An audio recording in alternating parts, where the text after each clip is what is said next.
to Screenwriters Beat!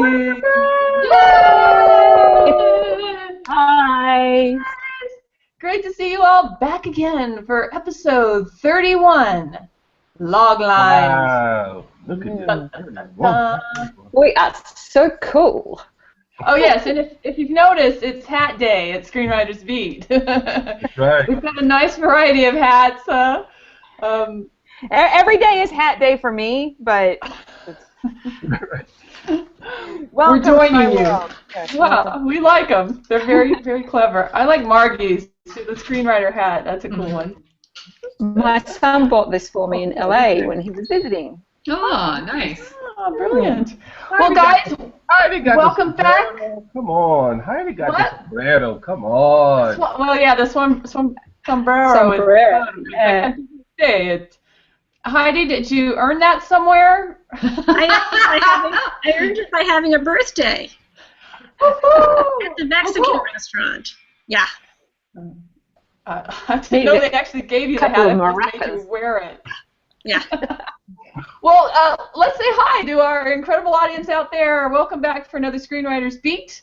This is episode 31 on Loglines. And as you can see, we're already off to a great start because we're into our hats. Help me welcome this panel of very talented working screenwriters. Hello, Nicole Kiefler. Hey guys, how are you, Montreal Canadians? I'm rooting for my homies who are out of the playoffs already. So sad. So I'm honoring them in my own special way. So anyways, great to be back. Hi guys. Hi everybody out there watching. Yes, welcome back. Also, Nicole Kiefler. Oh, sorry, Nicole Jones-Dion. My second Nicole. Hello.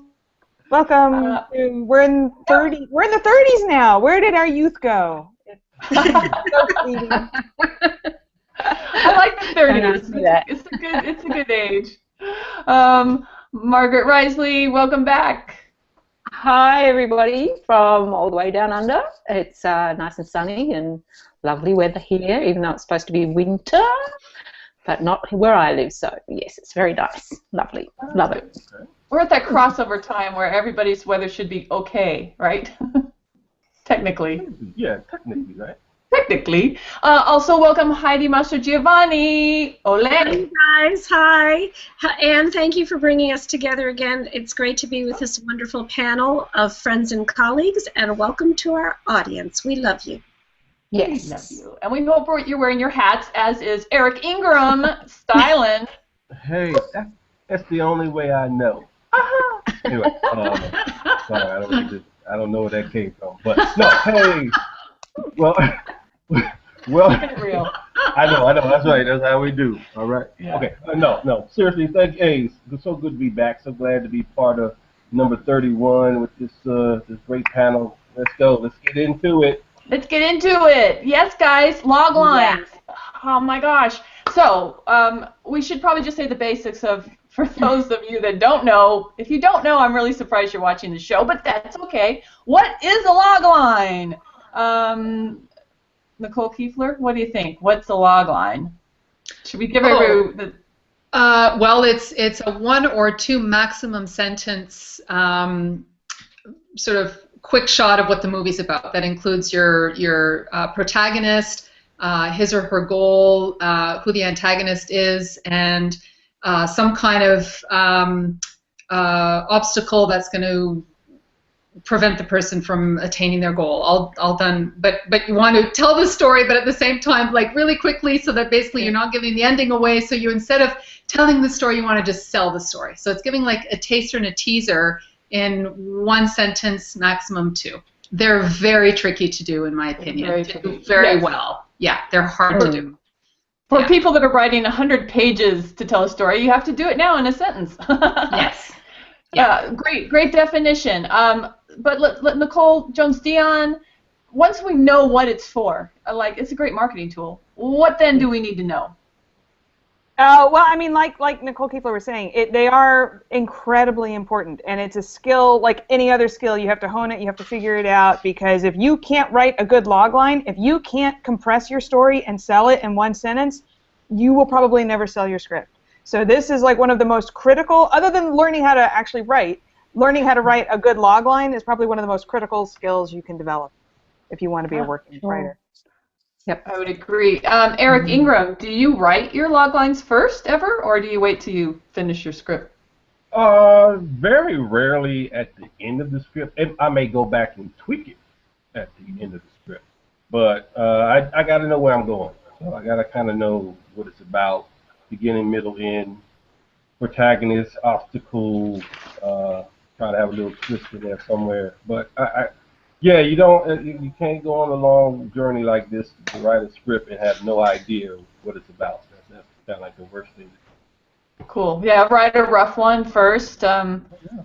Be open for change. Heidi, how about you? How do you approach writing your log lines? I think what everyone has said, ditto, and it has to communicate the genre immediately. Yes. It has to make the person who's reading it say, oh my God, do I want to read that script? And I agree with Eric. I like a rough draft of my log line before I start writing, and then it gets amended accordingly. Yeah. Marty, do you start with do you care about the length when you start out and then make it better? No. You really have to concentrate on the heart of the story, because that's really what the logline is. It's the absolute core of the story. So once you've got that, I mean, it's a great place to start from, and it's a great thing to have in front of you as you're writing to make sure that you're not drifting off into all these different tangents that have nothing to do with the main story. So yeah, it is an art. It's a science as well. But yeah, you can learn how to do it and do it well. But yes, it needs to be done well, for sure. I think the log line is your hook. It's what the hook of your story is. It's a good way to tell if your idea is marketable and commercial, because if you can't compress it to one sentence, you probably need to change your story because you're going to have a hard time with it. It needs to be something short, concise, simple. For sure. And also if people are looking at you like, you know that you haven't done a good job. You need to rework it. Yeah, because people need to be able to get it. So do you guys test your log lines? Yeah, for sure. Yeah. Yep. Just to say something real quick. Nicole NJD said it so perfectly. There's two phases to this thing. There's the story of being able to write a great log line, but then also to be able to write a story. So the worst thing to do is to be able to have a great log line and you can't write the story, right? And the other part is to have a great story. But you can, Right, you can have a great story and you can't write the log line, so most times people won't take a chance on reading the story because you couldn't even tell me what it was in 2 sentences. Right? So it's both sides. Like, you got to be able to say in 2 sentences or less. Some people get down to the 25 words or less, that kind of thing. To be able to give me who, what, why, the hook, the twist, the irony, something in there that makes me say, I need, not I want, I need to read this script. Yeah. It's a difference. Need and want are two different things. Yeah. I think it's interesting, too, to say that you write your log lines first, because I know starting out I never did, but when you start working with producers, you do, because not only do they want to see the log line, they want the one page, and sometimes their log line should be on your one page, right? Yes. Right. Yeah. Well, yeah, it's like steps. So idea, right? You get the idea, you try to get it into a log line. The log line usually leads you into your one page. Your one page usually may lead you into a synopsis, or some people want 2-page synopsis, no longer, or 3 or 4 or 5-page treatment. So it all works. Like it's all needed. But no one's going to read the 5-page treatment if you can't tell me what it is. It's not going to happen. Absolutely. Yeah, I work the same way as Eric. I start with the log line. That's like your 10,000-foot view, and then I break it down into, okay, here's the story engine, the 4-act breaks, and then go from there into the beat sheet and build it out. But everything goes back to that log line, and everything you write has to reflect back on that log line. Yeah. That's the thing that you got excited about the idea in the first place. That's what made you want to write this story, was that gem of an idea. So don't lose sight of it.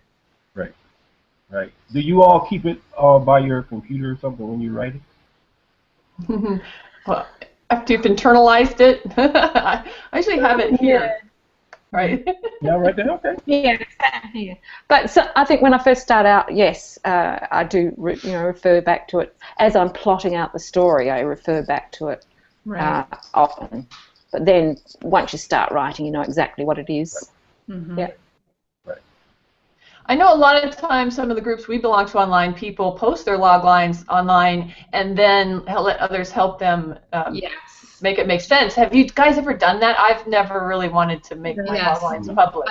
I've done that, and I've found it to be incredibly helpful. The website in particular that we all belong to is so unbelievably supportive, and I think probably 50 people chimed in within 15 minutes to help out. And you know, the one thing you have to be careful with that is sometimes then it gets really taken in a different direction because people, you know, they're kind of working with what you have, but they don't know the story. So then sometimes you get into a situation where it's like, oh, okay, no, there's like no gynecologist and there's no evil twin, and you're like, whoa, okay, well, it's not even a comedy, and you know, so you have to be, some of it you have to take with a bit of a grain of salt, but I think it's still helpful. I think it's really helpful to bounce the ideas off other people, for sure, for sure. Another thing that I find helpful is you come up with a logline and then you say, okay, what kind of story do you think this is? And then see if that matches what you had in mind, because they might envision a completely different thing. Like you were saying, they might think it's a comedy, and you're like, oh no, this was supposed to be a horror film. That's happened to me. Yeah. Has it? That's happened. Yeah. I had this. I have a NASCAR script. This black guy wanted to drive NASCAR, become a champion, right? But it's this drama, man. It was like, oh my God, that's a comedy. I was like, what? No. What's wrong with that, right? But here's now check it though. I am doing a comedic version. I know everyone thinks of Talladega Nights, so it's like it's kind of already done, you know. There's another little angle to this that I'm a do, but the suggestions are important. But when as I start working with my log line, I got a group of people, maybe 5 to 8 people who I'll go out to. I can't go out to everybody. I can't do it. Yeah, because that is a lot of feedback. But I think it's a good point, because if you have a log line that people are seeing one kind of movie, if you actually pitch that and you send your script, they're not going to be happy with the script you send. And I think that's one of the really difficult things, to get the right tone in the log line. You know, like you can get it. I think that's really almost the last aspect of getting the log line right, is to get the tone in there. So you just have to choose your words so carefully and the way you put them together. Yeah.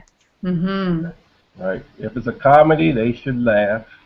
If it's a thriller, they should be like, "Oh my God, what's gonna happen next?" You know. Yeah, absolutely. Yeah. Very important. And if it's a horror story, their arms should fall off, right? Exactly. Their head should explode.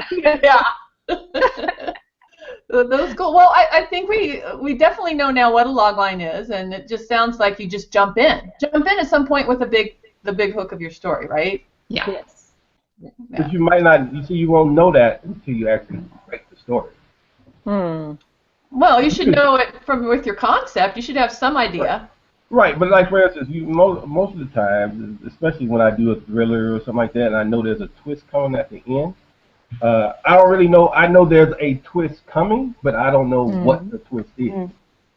Yeah. You understand that? Like writing genre points, plot points, you kind of know this twist has to happen. Yeah. But I don't really know what that is, and so that's what I'm saying. Once you go to the end, you get to the script, you'll be able to go back to the log line and tweak it right, and then it's like so everyone should see the film. You should see the film in your head as you say the log line.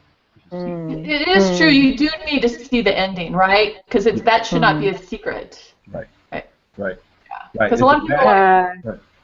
It's a bad habit on, like, if you go to IMDb Pro and you look at those log lines and stuff that's been out.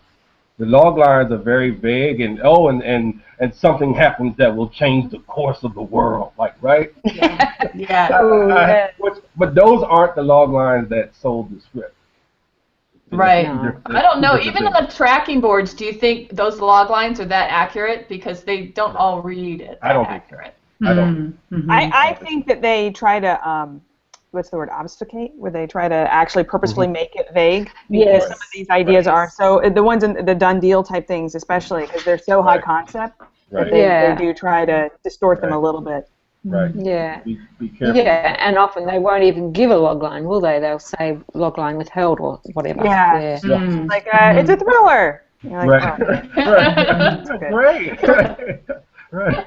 Yeah, untitled comedy. Right. Yeah. Well, because I mean, this is a different it's going to be topic, good. but sometimes your title can give is like a selling tool in and of itself. You know, and some of those titles will tell you exactly what the film's about, so they don't even want to reveal that. Yeah. Yeah, like That's a good thing when you have a good title and a good logline. Right. Yeah. Right there. Right. Yeah. Right. Yeah, clearly. Does someone else want to add something at this point? Because we have a game today that totally ties into writing a logline.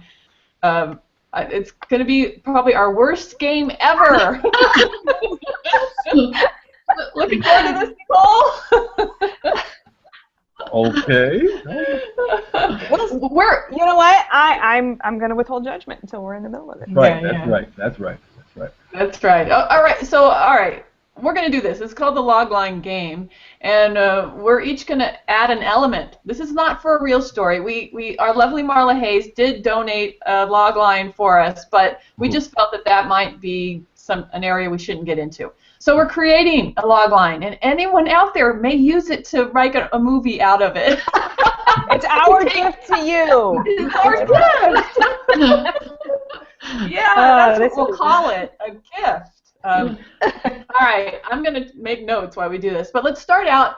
Eric is going to give us a protagonist. Oh, great. All right. Okay, no, let's do it. Let's jump in. Let's do it. And a good protagonist, just for people to know, if you want to start out from nothing like we are, a character trait and occupation, always a good place. But Eric, you go wherever you want to. All right. Lance Jacob, a rock and roll florist. Florist. Good. Okay, that's our protagonist. Lovely. Oh, gee. Thanks for the subtlety, Dan. I'm here to help. You did say a rock and roll florist, did you? Florist. Yes. Florist. Like flowers, florist. Exactly. Flowers. Right. Okay. Right. Yeah. We have All right. Now we're going to go to Nicole Kiefer, who gets to follow this up with the antagonist. Okay, and her name, I will just throw a name in the hat. Dr. Amelia Sorens. She's a malicious fertility doctor. Whoa. Okay. Oh, I like that. Fertility doc. All right. the plot thickens. And on to you, Nicole JD. Yes. Nicole Jones. Dion, you're going to give us a conflict. The rock and roll florist. Oh God, I'm trying to think. Something hasn't already been done. I guess it doesn't really matter. No, it doesn't matter. He finds out that this malicious fertility person has somehow gotten a hold of his semen and is now using it to have hundreds of babies. His babies are now everywhere. Everybody wants their children to be rock and roll florists. That's a very desirable trait. Very, very, very desirable. It's coming to you, Heidi. Give us a subplot. The subplot is that he's giving guitar lessons on the side, and it's possible that the young single mother, who is the mother of his favorite student, might have been fertilized by his product. I don't know why I can't say that word. Yeah. See, and it might have been fertilized, and that might be his son. Plot thickens. Margie, that comes to you. Give us a complication. Okay. The doctor discovers that he's got some genetic mutation that's going to turn all these rock florists into malicious fertility doctors. Mutation. Okay, he's got a mutation gene. I'm going to write that in. Yes. And then I have to give you guys a climactic point. I'm going to leave that alone. That was so... I'm going to leave that alone. Oh, do not go. You're Leave it alone. there. I'm sorry. It was right down the middle of the plate. Like, I can't... So clean and nice until you I'm threw sorry. it in there. It was right down the middle No, of it was the plate. only there for you, Eric. Yeah, I was thinking storyline. All right, so I'm going to say a deadline expires when this mutation is exposed. There's some deadline to it. I don't know what a deadline would be. But Well, okay. Well, what I was thinking is that he's falling for the single mom who is inadvertently the mother of his child, and this genetic mutation could be, I don't know, some sort of rare cancer, and they need to find a donor, and not realizing that there's actually hundreds of potential donors out there, and that's when they start doing the search for the matching donor. Then all the family secret is revealed, and he finds out he has all these bazillion people. Right. I like that one. So now it would be the point of trying to sort this out. Not everything has to be in the log line, obviously. Right. Usually a subplot would be there. That's the good thing about writing a log line first. You can come up against these problems and figure them out before you actually start writing and get stuck in a corner and think, what do I do now? Yeah. And like Nicole Jones-Dion said, sounds familiar, but if you start out with the familiar, you can see how to tweak it and make it yours, right? Yes.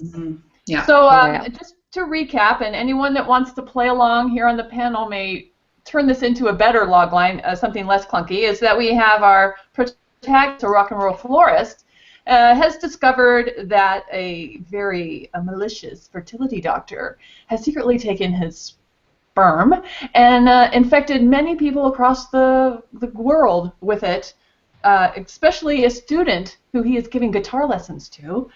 But a terrible mutation might kill this favorite student until he discovers that there are donors all around, if he can find them in time. Or they might all be at risk, mightn't they? They might all be going to die. All Yes. die. All So the not donors only- could die. Yeah, so not only does he have to find that donor, right, he has to find all the people infected with his sperm. Would we call it infection? That's just wrong. Well, pregnancy is a sexually transmitted disease, so I guess.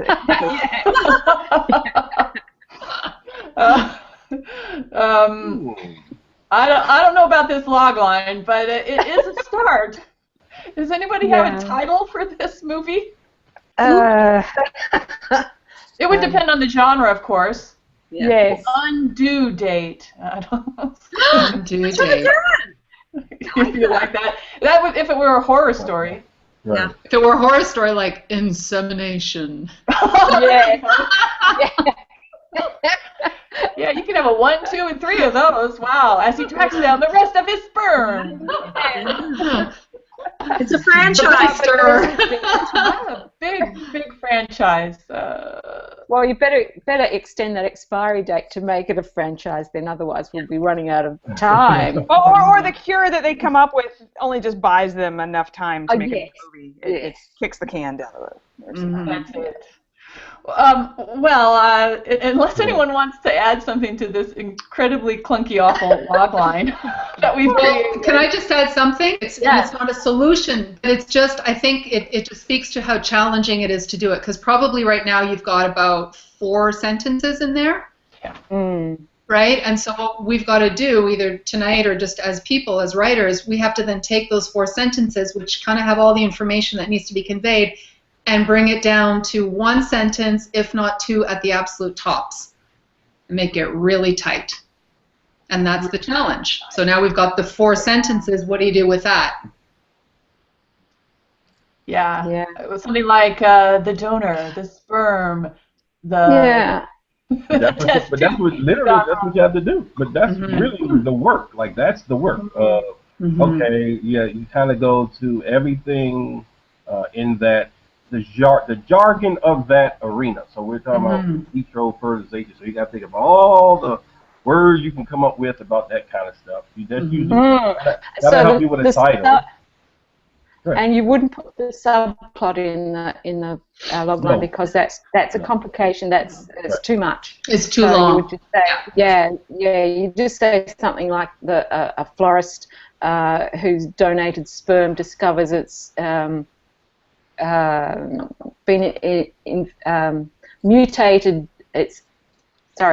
A florist who donates sperm discovers it's mutated and is in danger of killing everyone who's received it, or something like that. But you've got to get your antagonist in there as well. So, so something like a florist discovers that the sperm he donated to a what's our antagonist? The insemination doctor or whatever has been mutated and is in danger of killing every recipient.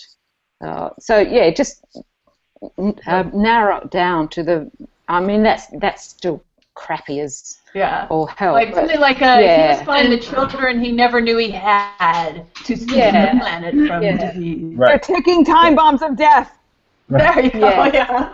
And I think the other thing that's important, which I quite like what Margie said, and just the importance of giving some kind of a characteristic to the protagonist right from the get-go, so that you get a sense of like, oh, okay, so he's I can't think of anything off the top of my head, but agoraphobic florist or something. You know, something where when you read it, you're like, oh my God, how's this kid or this guy who can't leave his apartment or his flower shop going to rescue all of these people? Like right there, just by giving that little characteristic, you get a sense of like, how's this guy's going to have an arc? You know, he's going to start from this piddly place and somehow become a hero. And you can see within that logline that something about this story is going to challenge this particular protagonist. Yes, exactly. Yeah. Right. Yeah. Right. And that's the thing that kind of lets you see where the story's going, and if it's your kind of story, you're like, oh I want to see that, right? Yeah. Right. I mean, this is where all those, I mean, it's literally taking sentences apart. Remember how you used to do that in English class, right? Here's where you get to use it.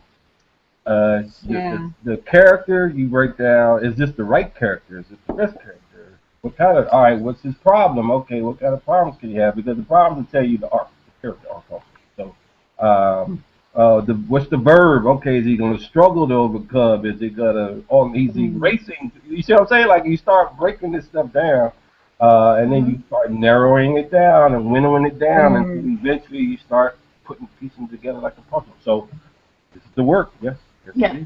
Well, I think this really shows why you should do a logline first, because if you do this at the end, you've already written the script. How hard is it to change everything, right? Yeah. Right. Yeah. I know many of our fans have watched our episode on Outlines. I don't remember what number it was, but this is why. I'll add it later. Another reason why, because to go out on. Well, with our last one we just did. Right. It was it was 29 or 30.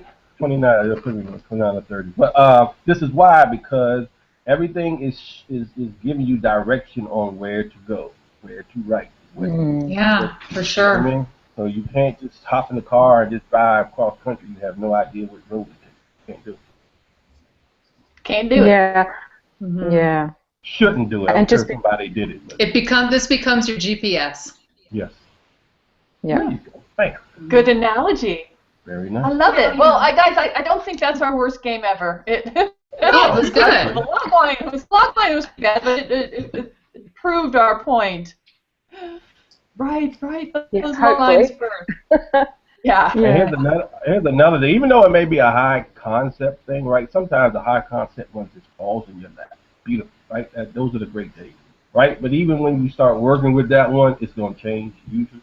Never, but usually it's going to change. But this is I think people don't really want to talk about the work that's involved with actually doing this stuff. They just think I should be able to write a script, and why should I have to crunch my story down to 2 sentences or 1 page or a treatment? Why should I have to do that? Because people are busy. They don't have time to read 120 pages, 10 pages, 105 pages. Yeah. They need to know do you know what it's about? Like that's the. Do you know what's about? You wrote this. You spent 3 months on this And one thing. step further, Eric, is that they need to be able to sell it to someone else. Yeah. So Of course. it needs to be short and simple enough that they can understand it and then convey it to their investor, who can then convey it to their person, who can without it getting completely muddy and messed up. Absolutely, absolutely.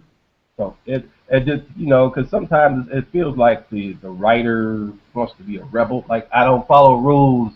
I just want to write and write. You can do that, but you're gonna be writing by yourself for many years, right? Because in the marketing game, you gotta be able to sell it. You gotta be able to hook people. You gotta be able to. You need to transfer your passion to someone else. That's how. Yes. Right? And they say they'll let you know that hey, you put in the work. By A, it's a succinct, clear log line. I can see the beginning, I can see the middle, and I can see the end. That's what gets you to the next level of them saying, send me the script. Yeah. Great. Perfect point. Well, guys, moving along because we want to keep our show on the Logline road. But I love that, and I hope you'll give us any comments. If they have any questions about Loglines, we can always revisit it. But moving on, we did have a question from our wonderful fans, and this one was about if you've ever screwed up a script that actually had potential, and if you did, what did you do wrong? Were you able to fix it? Heidi, have you ever screwed up a great script?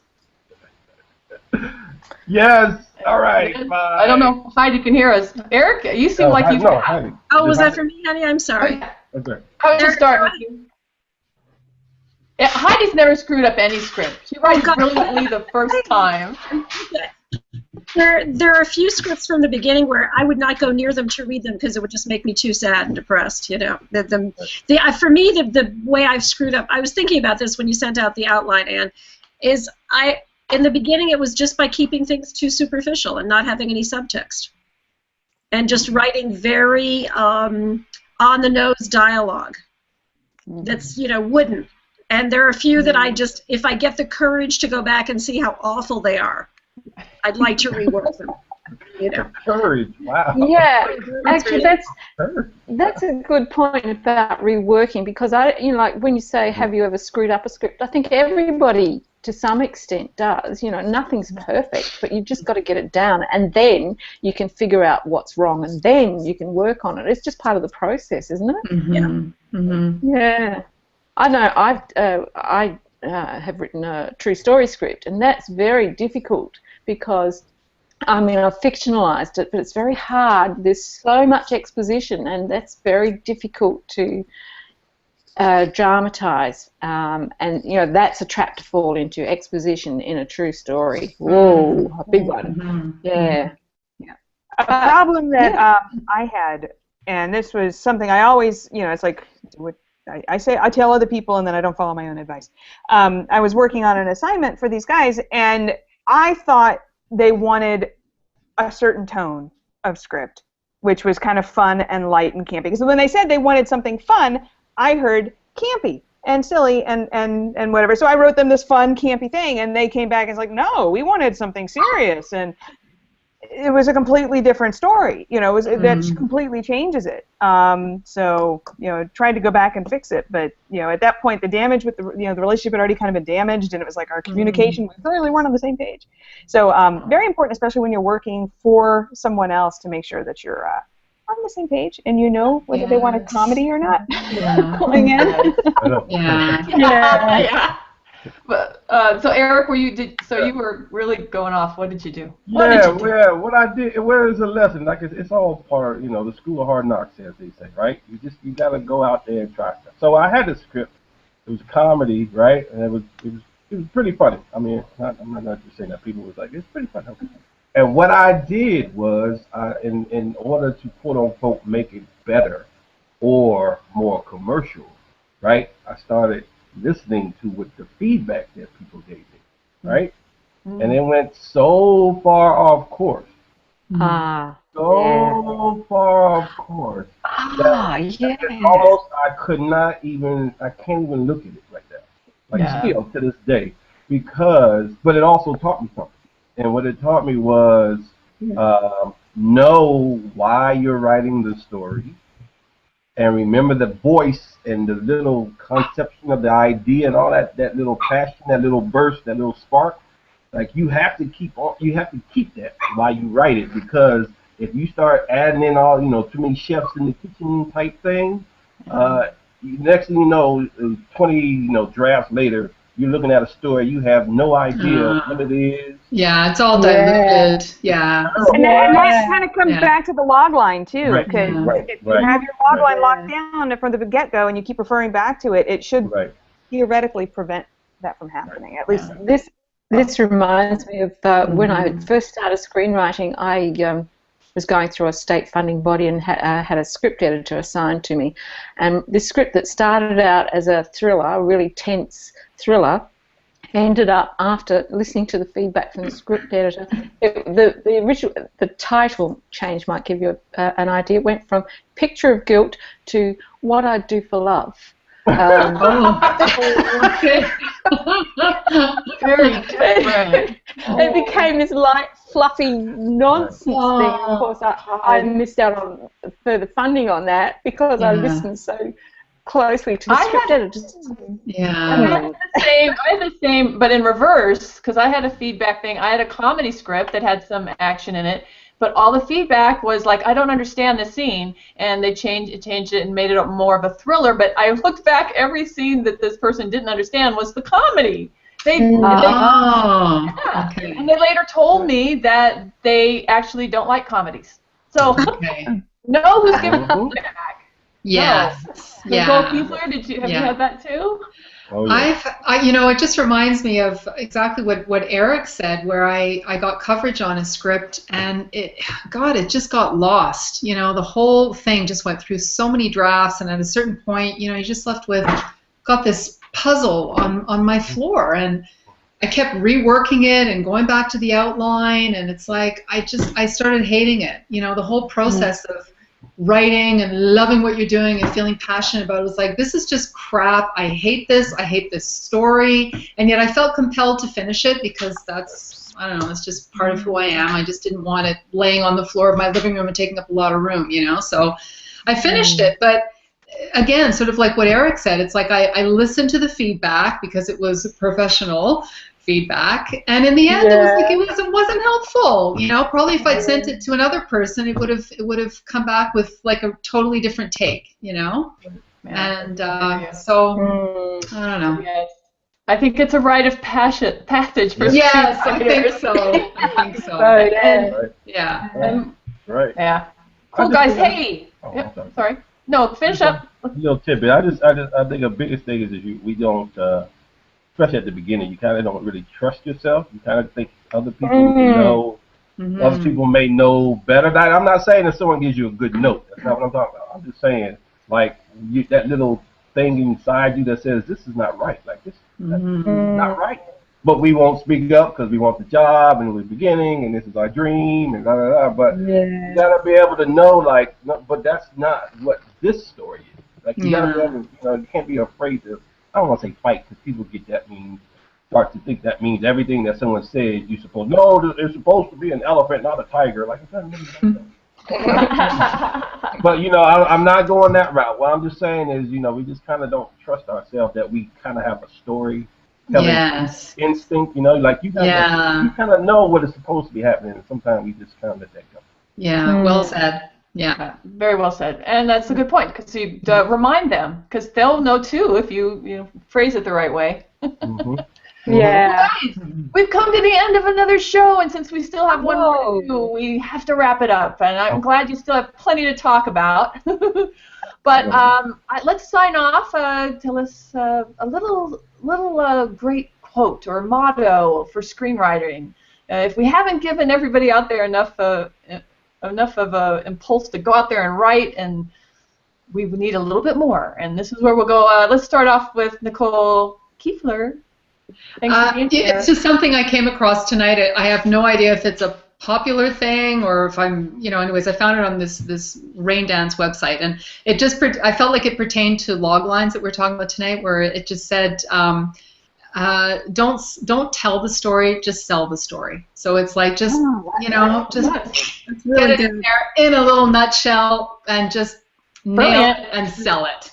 Yeah. Good. Very good. Thanks for being here, Nicole. Mm-hmm. Nicole Jones-Dion, thank you also for being here. What is your words of wisdom? I guess kind of in keeping with the logline theme, Twitter is a great place to practice. You only get 140 characters. All right. If your logline on a tweet, then you might want to rework it. Mm-hmm. A little tip. Good point. Very good tip. Thank you. Margaret Risley, thanks for being here. What are your words of wisdom? Always a pleasure. I'm just looking at one now. It says, write fast, edit slow, and I think that's a good tip. Yeah, that is a very good tip. Thank you for that. Heidi Mastro Giovanni, welcome again for being here. Thank you. Thank you You so have much. good words of Thank wisdom you. always. Thank you all. I think it was William Goldman, right, who said, "Kill your darlings." Mm-hmm. Oh, I just did that. Oh, I did that. It was bloody too. No, Oh, but that's a good one. Thank you for reminding of that. It's a painful one. Yeah. painful. Eric Ingram, also thank you for being here this evening. Oh, it's always a pleasure to be here. Mine would probably be if you have no idea where you're going, stop. Ah, Good. very good, very good. And, mine is going to be from the great Ray Bradbury. You must stay drunk on writing so reality cannot destroy you. Beautiful. Unless you're writing reality and then Then you just get drunk.